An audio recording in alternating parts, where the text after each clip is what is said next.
ನಮಸ್ತೆ ಸ್ನೇಹಿತರೆ, ನಾನು ದಿನೇಶ್ ಕೊಕ್ಕಡ. ಕೃಷಿ ಖುಷಿ ಚಾನಲ್ನ ಹೊಸ ವಿಡಿಯೋಗೆ ನಿಮಗೆಲ್ಲ ಸ್ವಾಗತ. ನೋಡಿ, ಇದು ಜಾಯಿಕಾಯಿ. ಜಾಯಿಕಾಯಿ ಅನ್ನೋದು ಒಂದು ಒಳ್ಳೆಯ ಸಾಂಬಾರ ಪದಾರ್ಥ. ನಮ್ಮ ಗರಂ ಮಸಾಲೆ ಪ್ಯಾಕೆಟ್ನಲ್ಲಿ ಇದು ಇದ್ದೇ ಇರ್ತದೆ. ಮಾಂಸಾಹಾರಕ್ಕೆ ಮತ್ತು ಕೆಲವು ತಿಂಡಿ ತಿನಿಸುಗಳಿಗೆಲ್ಲ ಪರಿಮಳಕ್ಕಾಗಿ ಇದನ್ನು ಉಪಯೋಗಿಸ್ತಾರೆ ಸ್ನೇಹಿತರೆ. ಇದನ್ನು ನಾವು ಅಡಿಕೆ ತೋಟದ ಒಳಗಡೆ ಒಂದು ಒಳ್ಳೆಯ ಎಡೆ ಕೃಷಿಯಾಗಿ ಮಾಡ್ಬೋದು. ಕಾರಣ ಇಷ್ಟೇ, ಇದಕ್ಕೆ ನೆರಳು ಬೇಕು. ನಮ್ಮ ಅಡಿಕೆ ತೋಟದ ಒಳಗಡೆ ಇದಕ್ಕೆ ಬೇಕಾಗಿರುವಂತಹ ಅಂದರೆ ಜಾಯಿಕಾಯಿ ಗಿಡಕ್ಕೆ ಬೇಕಾಗಿರುವಂತಹ ನೆರಳು 50% ನೆರಳು ನಮ್ಮ ಅಡಿಕೆ ತೋಟದಲ್ಲಿ ಸಿಗ್ತದೆ. ಹಾಗಾಗಿ ಒಳ್ಳೆಯ ಇಳುವರಿಯನ್ನು ಕೂಡ ಜಾಯಿಕಾಯಿ ಕೊಡ್ತದೆ. ಹಾಗಾಗಿ ಈ ವಿಡಿಯೋದಲ್ಲಿ ನಾವು ಅದರ ಬಗ್ಗೆ ಹೆಚ್ಚಿನ ಮಾಹಿತಿಯನ್ನು ತಿಳಿಯೋಣ ಬನ್ನಿ. ನೋಡಿ ಸ್ನೇಹಿತರೆ, ನಾನು 4 ಅಡಿಕೆ ಮರದ ಮಧ್ಯಕ್ಕೆ ಒಂದು ಗಿಡ ನೆಟ್ಟಿದ್ದೇನೆ. ಹೆಚ್ಚು ಕಡಿಮೆ 25x25 ಅಡಿ ಅಂತರದಲ್ಲಿ ನಾನೊಂದು ಗಿಡವನ್ನು ನೆಟ್ಟಿದ್ದೇನೆ. ಈ ಜಾಯಿಕಾಯಿ ಗಿಡದಲ್ಲಿ ನಮಗೆ 2 ಮುಖ್ಯ ಉತ್ಪನ್ನ ಸಿಗ್ತದೆ. ಒಂದು ಅದರ ಪತ್ರೆ ಮತ್ತು ಅದರ ಒಳಗಿನ ಗೋಟು. ಈ ಗೋಟು ಅದನ್ನು ನಾವು ಗರಂ ಮಸಾಲೆ ಪ್ಯಾಕೆಟ್ನಲ್ಲಿ ಕಾಣಬಹುದು, ಮತ್ತು ಪತ್ರೆಯೂ ಕೂಡ ಗರಂ ಮಸಾಲೆಗೆ ಬಳಸ್ತಾರೆ. ನೋಡಿ, ಇದು ಗೋಟು ಅಂತ ಹೇಳಿದರೆ, ಇದು ಪತ್ರೆ ಅಂತ ಹೇಳಿದರೆ ಹೀಗಿರ್ತದೆ. ಈ ಕೆಂಪಗಿನ ಹೂವು ಒಳಗಿನ ಕಪ್ಪಗಿನ ಬೀಜಕ್ಕೆ ಅಂಟಿಕೊಂಡಿರ್ತದೆ. ಅದನ್ನು ನಾವು ಬಿಡಿಸಿ ಒಣಗಿಸಿ ಮತ್ತೆ ಮಾರುಕಟ್ಟೆಗೆ ಕೊಂಡೋಗಿ ಮಾರೋದು. ಈಗಿನ ಸದ್ಯದ ಮಾರುಕಟ್ಟೆ ದರ ಹೇಗಿದೆ ಅಂತ ಹೇಳಿದರೆ, 1 kg ಜಾಯಿಕಾಯಿ ಗೋಟಿಗೆ 400ರಿಂದ 500 ರೂಪಾಯಿ ಇದೆ. ಹಾಗೆಯೇ ಕೆಂಪಗಿನ ಪತ್ರೆಗೆ 1 kgಗೆ 1800ವರೆಗೆ ದರ ಇದೆ. ಸ್ನೇಹಿತರೆ, ನಾವು ಯಾವಾಗಲೂ ದರವನ್ನು ನೋಡಿ ಕೃಷಿ ಮಾಡಲೇಬಾರ್ದು. ಯಾಕಂತ ಹೇಳಿದರೆ ಯಾವುದೇ ಕೃಷಿಯಲ್ಲಿ ಕೂಡ ದರ ಹೆಚ್ಚು ಕಡಿಮೆ ಆಗುವುದು ಮಾಮೂಲಿ ವಿಷಯ. ನಾವು ಕೃಷಿಕರು ಏನು ಮಾಡಬೇಕಂತ ಹೇಳಿದರೆ, ನಮಗೆ ಎಷ್ಟು ಸಾಧ್ಯವೋ ಅಷ್ಟು ಪ್ರತಿ ಜಾಗದಲ್ಲೂ ಕೃಷಿ ಮಾಡಬೇಕು. ಹಾಗೆ ಕೃಷಿ ಮಾಡಿದ್ರೇ ಒಂದು ಬೆಳೆ ಕೈ ಕೊಟ್ಟರೆ ಇನ್ನೊಂದು ಬೆಳೆ ನಮ್ಮ ಕೈ ಹಿಡಿಯುತ್ತದೆ. ಹಾಗೆಯೇ ಈ ಜಾಯಿಕಾಯಿ ಕೂಡ ಒಂದು ಒಳ್ಳೆಯ ಎಡೆ ಕೃಷಿ. ನನ್ನ ತೋಟದಲ್ಲಿ ನೋಡಿ ಎಷ್ಟು ಹುಲುಸಾಗಿ ಬೆಳೆದಿದೆ ಅಂತ. ಸ್ನೇಹಿತರೆ, ಈ ಜಾಯಿಕಾಯಿ ಗಿಡದ ಬಾಳಿಕೆ ತುಂಬ ವರ್ಷ ಇದೆ. ಹೆಚ್ಚು ಕಡಿಮೆ 100 ವರ್ಷದವರೆಗೆ ಇದು ಫಸಲನ್ನು ಕೊಡ್ತದೆ ಅಂತ ಹೇಳ್ತಾರೆ. ಹಾಗಾಗಿ ನಾವು ಆ ಜಾಯಿಕಾಯಿ ಗಿಡವನ್ನು ತೋಟದೊಳಗೆ ನೆಡುವುದಾದರೆ ಸ್ವಲ್ಪ ಜಾಸ್ತಿ ಅಂತರವನ್ನು ಕೂಡ ಕೊಡ್ಬೋದು. ಒಂದು 30 ಫೀಟಿಗೂ ನೆಡಬಹುದು. ಈ ನನ್ನ ತೋಟದಲ್ಲಿರುವ ಜಾಯಿಕಾಯಿ ಗಿಡಕ್ಕೆ ಈಗ 4 ವರ್ಷ ಕಂಪ್ಲೀಟ್ ಆಗಿದೆ. ನನಗೆ ಕಳೆದ ವರ್ಷ ಒಂದು ಗಿಡದ ಲೆಕ್ಕದಲ್ಲಿ ಹೇಳುವುದಾದರೆ ನನಗೆ ಒಂದು ಗಿಡಕ್ಕೆ 400 ಗ್ರಾಮ್ಸ್ನಷ್ಟು ಪತ್ರೆ ಸಿಕ್ಕಿದೆ. 2 kgಯಷ್ಟು ಗೋಟು ಸಿಕ್ಕಿದೆ. ಹೆಚ್ಚು ಕಡಿಮೆ ಒಂದು ಗಿಡದಿಂದ ನನಗೆ 1100 ರೂಪಾಯಿವರೆಗೆ ಆದಾಯ ಒಂದೇ ಗಿಡದಲ್ಲಿ ಬಂದಿದೆ. ಹಾಗಾಗಿ ಈಗಿನ ಪರಿಸ್ಥಿತಿಯಲ್ಲಿ ಜಾಯಿಕಾಯಿ ಒಂದು ಉತ್ತಮ ಆದಾಯ ತರುವ, ಅಡಿಕೆ ತೋಟದಲ್ಲಿ ಚೆನ್ನಾಗಿ ಬೆಳೆಯುವ ಒಂದು ಕೃಷಿ ಅಂತ ಹೇಳ್ಬೋದು. ಇನ್ನು ಜಾಯಿಕಾಯಿ ಗಿಡ ನೆಡುವುದಾದರೆ ಒಂದು ದೊಡ್ಡ ಸಮಸ್ಯೆ ಏನು ಅಂತ ಹೇಳಿದರೆ, ಗ್ರಾಫ್ಟ್ ಮಾಡಿದ ಅಂದರೆ ಕಸಿ ಗಿಡದ ಒಂದು ಗಿಡಕ್ಕೆ ದುಬಾರಿ ದರ ಇದೆ. ಗಿಡವೊಂದಕ್ಕೆ 600 ರೂಪಾಯಿವರೆಗೂ ದರ ಇದೆ. ಹಾಗಂತ ಕಸಿ ಕಟ್ಟಿದ ಗಿಡ ಆಗಬೇಕಂತಲೇ ಏನಿಲ್ಲ. ಜಾಯಿಕಾಯಿ ಬೀಜವನ್ನು ಮೊಳಕೆ ಬರಿಸಿ ಕೂಡ ಗಿಡ ಮಾಡಬಹುದು. ಆದರೆ ಇಲ್ಲಿ ಕೂಡ ಒಂದು ದೊಡ್ಡ ಸಮಸ್ಯೆ ಇದೆ.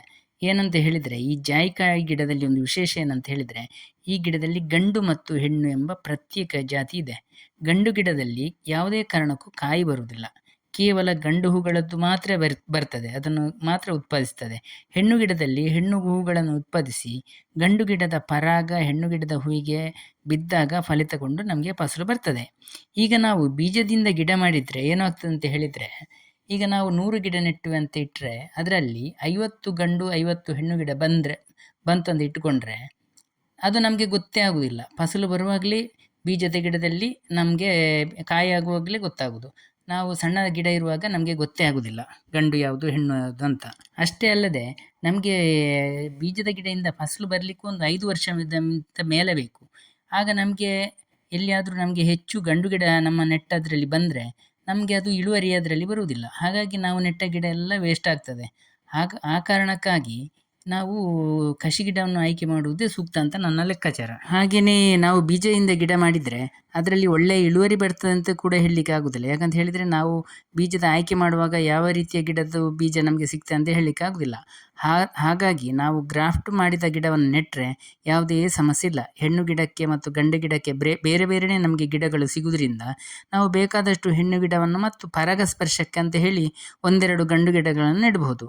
ಅಷ್ಟೇ ಅಲ್ಲದೆ ಗ್ರಾಫ್ಟ್ ಮಾಡುವಾಗ ಉತ್ತಮ ಗುಣಮಟ್ಟದ ಇಳುವರಿ ಕೊಡುವ ತಾಯಿ ಗಿಡದಿಂದ ಅವರು ಆಯ್ಕೆ ಮಾಡುವುದರಿಂದ ಒಳ್ಳೆಯ ಫಸಲು ಅಂತೂ ಖಂಡಿತ ನಮಗೆ ದೊರೆಯುತ್ತದೆ. ಈ ಕಸಿ ಗಿಡಕ್ಕೆ ನಮ್ಮದರ ಬುಡ ಯಾವುದಂತ ಹೇಳಿದರೆ, ಅದರ ಬೀಜವನ್ನು ಕಾಡಿನಲ್ಲಿ ದೊರಕ್ತದೆ ನೋಡಿ, ಕಾನಾಜಿ ಅಂತ ಹೇಳ್ತಾರೆ ತುಳುವಿನಲ್ಲಿ, ರಾಮಪತ್ರೆ ಅಂತ ಹೇಳ್ತಾರೆ ಕನ್ನಡದಲ್ಲಿ. ಆ ಮರದ ಬೀಜದಿಂದ ಮೊಳಕೆ ಬರಿಸಿ ಅದನ್ನು ಗಿಡ ಮಾಡಿ ಅದಕ್ಕೆ ಅವರು ಜಾಯಿಕಾಯಿಯ ಬಡ್ಡಿಂಗನ್ನು ಮಾಡ್ತಾರೆ. ಜಾಯಿಕಾಯಿ ವರ್ಷಕ್ಕೆ 2 ಸಲ ಫಸಲನ್ನು ಕೊಡ್ತದೆ. ಆದರೆ ಜನವರಿ ತಿಂಗಳಲ್ಲಿ ಚೆನ್ನಾಗಿ ಹೂ ಬಂದು ಮಳೆಗಾಲ ಪ್ರಾರಂಭ ಆದಾಗ ಕಾಯಿ ಕೊಯ್ಲು ಮಾಡುವ ಹಂತಕ್ಕೆ ಬೆಳೆದಿರ್ತದೆ. ಆ ಟೈಮಲ್ಲಿ ನಮಗೆ ಫುಲ್ಲು ಅದರಲ್ಲಿ ಫಸಲು ಬಂದಿರ್ತದೆ. ಹಾಗಾಗಿ ಮಳೆಗಾಲದಲ್ಲಿ ಇದು ಫಸಲನ್ನು ಕೊಡುವುದರಿಂದ ಒಣಗಿಸುವುದು ಒಂದು ಸಮಸ್ಯೆ. ಆದರೂ ಕೂಡ ಒಂದು ಸಣ್ಣ ಖರ್ಚಿನಲ್ಲಿ ನಾವು ಒಂದು ಡ್ರೈಯರನ್ನು ಮಾಡಿಕೊಂಡ್ರೆ ಸುಲಭದಲ್ಲಿ ಒಣಗಿಸಿ ಉತ್ತಮ ಗುಣಮಟ್ಟದ ಪತ್ರೆ ಮತ್ತು ಕಾಯಿಯನ್ನು ಪಡೆಯಬಹುದು. ಇನ್ನು ರೋಗದ ಬಗ್ಗೆ ಹೇಳುವುದಾದರೆ ಅತಿ ಕಡಿಮೆ ರೋಗ ಅಂತ ಹೇಳ್ಬೋದು ಇದಕ್ಕೆ. ನನ್ನ ತೋಟದಲ್ಲಿರುವ ಗಿಡಕ್ಕೆ ಅಥವಾ ಕಾಯಿಗೆ ಯಾವುದೇ ಒಂದು ಕೀಟ ಆಗಲಿ ಫಂಗಸ್ನ ಸಮಸ್ಯೆ ಆಗಲಿ ಇಷ್ಟರವರೆಗೆ ಬಂದಿಲ್ಲ. ಗಿಡಗಳಿಗೂ ಯಾವುದೇ ರೋಗದ ಸಮಸ್ಯೆ ಅಂತ ಇಲ್ಲ ಅಂತ ಹೇಳ್ಬೋದು. ಇನ್ನು ನೀರಾವರಿಯ ಬಗ್ಗೆ ಹೇಳುವುದಾದರೆ ಅಡಿಕೆ ಗಿಡಕ್ಕೆ ಕೊಡುವ ನೀರನ್ನೇ ಇದಕ್ಕೂ ಬಳಸ್ಕೊಳ್ಬೋದು. ಡ್ರಿಪ್ ಪದ್ಧತಿ ಇದ್ದರೆ ಮಾತ್ರ ಅದಕ್ಕೆ ಒಂದು ಪ್ರತ್ಯೇಕ ಪಾಯಿಂಟ್ ಕೊಟ್ಟರೆ ಆಯಿತು. ಸ್ಪ್ರಿಂಕ್ಲರ್ ಮತ್ತು ಬಬ್ಲರ್ ಟೈಪಲ್ಲಿ ನಾವು ನೀರು ಕೊಡೋದಾದರೆ ನೀರು ದೂರಕ್ಕೆ ಚಿಮ್ಮುವುದರಿಂದ ಇದಕ್ಕೆ ಬೇರೆ ಪಾಯಿಂಟ್ ಮಾಡುವ ಅಗತ್ಯನೇ ಇಲ್ಲ. ನಾವು ಅಡಿಕೆಗೆ ಎಷ್ಟು ನೀರು ಕೊಡ್ತೇವೋ ಅಷ್ಟೇ ನೀರನ್ನು ಉಪಯೋಗಿಸಿಕೊಂಡು ಅದು ಚೆನ್ನಾಗಿ ಬೆಳೀತದೆ. ಇನ್ನು ಗೊಬ್ಬರದ ವಿಷಯಕ್ಕೆ ಬಂದರೆ ರಾಸಾಯನಿಕ ಗೊಬ್ಬರ ಹಾಕುವವರು ಇದಕ್ಕೂ ಅದೇ ಗೊಬ್ಬರವನ್ನು ಹಾಕಬಹುದು. ಸಾವಯವ ಗೊಬ್ಬರ ಹಾಕುವುದಾದರೆ ಅದನ್ನೇ ಹಾಕಬಹುದು. ಆದರೆ ನಾನು ಸಹಜ ಕೃಷಿ ಪದ್ಧತಿಯಲ್ಲಿ ಅಡಿಕೆ ತೋಟ ಮಾಡಿದ ಕಾರಣ ಇದಕ್ಕೆ ನಾನು ಯಾವುದೇ ಗೊಬ್ಬರವನ್ನು ಕೊಡುವುದಿಲ್ಲ. ನಾನು ತೋಟದಲ್ಲಿ ವಿವಿಧ ರೀತಿಯ ಕಳೆಯನ್ನು ಬೆಳೆಸುವುದರಿಂದ ಮಣ್ಣಿನಲ್ಲಿ ಯಥೇಚ್ಛವಾಗಿ ಏರುಹುಳಗಳು, ಜೀವಾಣುಗಳು, ಗೆದ್ದಲುಗಳೆಲ್ಲ ವಿಪರೀತವಾಗಿದೆ. ಹಾಗಾಗಿ ಮಣ್ಣಿನಲ್ಲಿ ಪೋಷಕಾಂಶ ಕೂಡ ಅತಿ ಹೆಚ್ಚಾಗಿದೆ. ಜಾಯಿಕಾಯಿ ಗಿಡ ಕೂಡ ಅದರ ಆಹಾರವನ್ನು ಅದೇ ತಯಾರಿಸಿಕೊಳ್ತದೆ. ನಾವೇನು ಹೊರಗಿನಿಂದ ಹೆಚ್ಚುವರಿ ಗೊಬ್ಬರ ಕೊಡುವ ಪ್ರಶ್ನೆಯೇ ಬರುವುದಿಲ್ಲ. ನನ್ನ ಗಿಡದ ಬೆಳವಣಿಗೆ ಮತ್ತು ಅದರಲ್ಲಿ ಬಂದ ಇಳುವರಿ ನೋಡಿ ಕೂಡ ಈ ಮಣ್ಣಿನಲ್ಲಿ ಒಳ್ಳೆಯ ಗೊಬ್ಬರ ಇದೆ ಅಂತ ನಾವು ಅಂದ್ಕೊಳ್ಬೋದು. ಹಾಗಾಗಿ ಹೆಚ್ಚುವರಿ ಗೊಬ್ಬರ ಕೊಡುವಂಥ ಪ್ರಶ್ನೆ ಇಲ್ಲ ಸ್ನೇಹಿತರೆ. ಇನ್ನು ಉತ್ತಮ ಗುಣಮಟ್ಟದ ಗಿಡ ಎಲ್ಲಿ ಸಿಗ್ತದೆ ಅಂತ ಹೆಚ್ಚಿನವರಿಗೆ ಗೊತ್ತಿರುವುದಿಲ್ಲ. ತುಂಬ ನರ್ಸರಿಗಳಲ್ಲಿ ಜಾಯಿಕಾಯಿ ಗಿಡದ ಬಗ್ಗೆ ಗಿಡ ಇದ್ರೂ ಕೂಡ ಅದು ಒಳ್ಳೆಯ ಗುಣಮಟ್ಟದ ಗಿಡ ಅಂತ ಹೇಳಲಿಕ್ಕೆ ಆಗೋದಿಲ್ಲ. ಆದರೆ ನಮ್ಮ ಊರಲ್ಲಿ ಒಂದು ಒಳ್ಳೆಯ ನರ್ಸರಿ ಇದೆ ಸ್ನೇಹಿತರೆ, ಒಂದು ದೊಡ್ಡ ನರ್ಸರಿ ಇದೆ. ನಿಮಗೆ ಹೆಚ್ಚಿನ ಮಾಹಿತಿ ಬೇಕಿದ್ದರೆ ಮತ್ತು ಆ ಗಿಡದ ಬಗ್ಗೆ ಮಾಹಿತಿ ಬೇಕಿದ್ದರೆ ನನ್ನ ಫೋನ್ ನಂಬರನ್ನು ನಾನು ಡಿಸ್ಕ್ರಿಪ್ಷನ್ ಬಾಕ್ಸಲ್ಲಿ ಹಾಕಿರ್ತೇನೆ.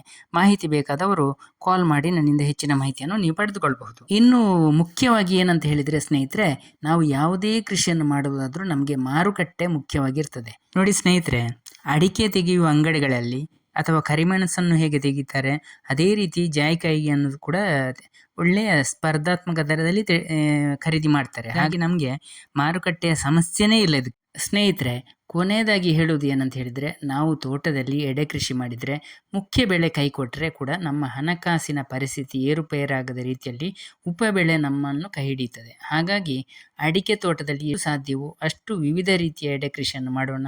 ಅದು ಬಾಳೆ ಇರ್ಬೋದು, ಕೊಕ್ಕೋ ಇರ್ಬೋದು, ಜಾಯಿಕಾಯಿ ಇರ್ಬೋದು, ಕರಿಮೆಣಸು ಇರ್ಬೋದು, ಹೀಗೆ ವಿವಿಧ ರೀತಿಯ ಎಡೆ ಕೃಷಿಗಳನ್ನು ಮಾಡಿ ನಮ್ಮ ಆದಾಯವನ್ನು ಕೂಡ ನಾವು ಹೆಚ್ಚಿಗೆ ಮಾಡಿಕೊಳ್ಬಹುದು. ಮುಂದಿನ ವಿಡಿಯೋದಲ್ಲಿ ಇನ್ನೊಂದು ಮಾಹಿತಿಯೊಂದಿಗೆ ಬರ್ತೇನೆ ಸ್ನೇಹಿತರೆ. ಧನ್ಯವಾದಗಳು.